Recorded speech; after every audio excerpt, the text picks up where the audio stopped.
Hello friends, welcome to our YouTube channel. In this video I'm going to show you how you can fix green line problem in Vivo phone. How you can fix this. Before watching this video, if you have not subscribed to our YouTube channel, then subscribe to it and like our video. So let's start.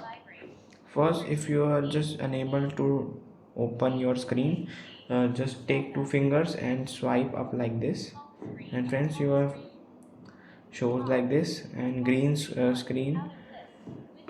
Go to settings option and search talk back. Open settings, and friends, you have to just search here talk back feature in setting.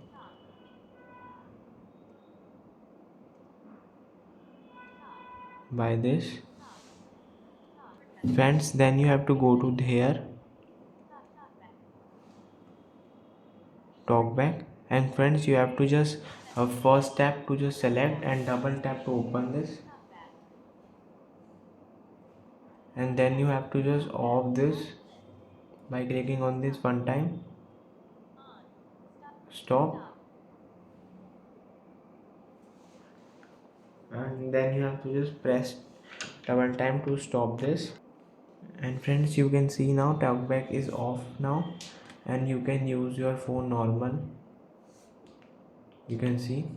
I hope you like this video. If you like this video, then subscribe to our YouTube channel for more helpful tips and tricks videos. Thanks for watching.